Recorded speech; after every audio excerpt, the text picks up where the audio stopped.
3, 11 MIPA 1 dengan saya Marsha Apriliani, Saya Alina Siha. Saya Randy. Saya Lisha. Di sini kami akan menjelaskan tentang ajaran dan kedudukan kitab-kitab Allah Subhanahu wa Ta'ala.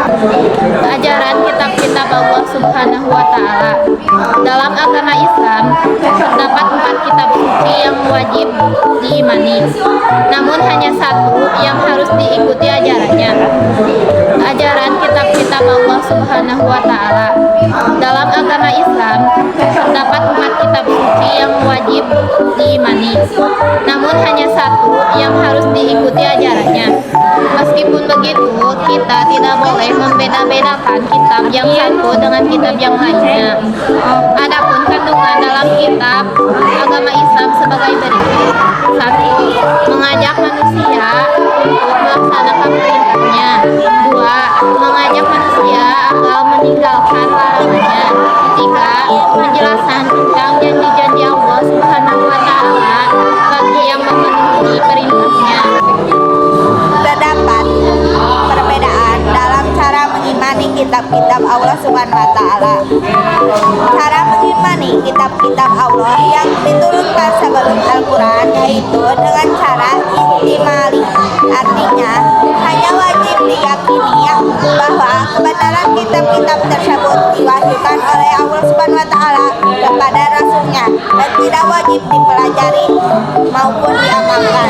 Sedangkan terhadap kitab Al-Quran, umat Islam memiliki kewajiban beriman secara tafsili, yang artinya wajib diyakini, dipelajari, dipahami, dan diamalkan. Sebab Al-Quran bersifat menghapus dan menyempurnakan ajaran kitab-kitab sebelumnya.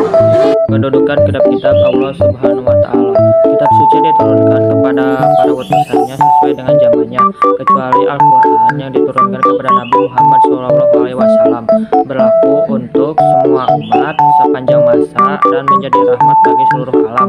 Beberapa kedudukan kitab-kitab suci yang perlu diketahui oleh umat Islam sebagai berikut.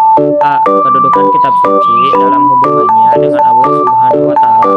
Kitab suci merupakan pedoman dan aturan yang menjelaskan bagaimana manusia bisa bertauhid dengan benar dan dapat beribadah dengan baik. Bertauhid dengan benar maksudnya adalah dalam meyakini dan mengimani Allah Subhanahu wa Ta'ala tidak bercampur dengan hal-hal yang musyrik. Sedangkan beribadah dengan baik maksudnya adalah melakukan berbagai perintah Allah Subhanahu wa Ta'ala sebagai bentuk penghambaan terhadap Allah Subhanahu wa Ta'ala. Kedudukan kitab suci dalam hubungan sesama manusia. Manusia adalah makhluk sosial yang selalu berinteraksi dengan manusia lainnya. Ketika berinteraksi, manusia memerlukan pedoman hidup agar tidak tersesat dan tidak melakukan hal-hal yang menyimpang dari ketentuan syariat. Dalam hal ini, kitab suci berkedudukan sebagai pedoman dan petunjuk bagi manusia dalam berhubungan dengan manusia lain agar tidak saling menyakiti dan tercipta hubungan yang harmonis. Kedudukan kitab suci dalam hubungan dengan alam semesta. Manusia hidup berdampingan dengan alam. Segala kekayaan dan sumber daya yang terdapat di alam dapat diperdayakan untuk kelangsungan hidup manusia agar tidak terjadi kerusakan alam ataupun pertumpahan darah antara sesama manusia karena memperebutkan apa yang ada di alam.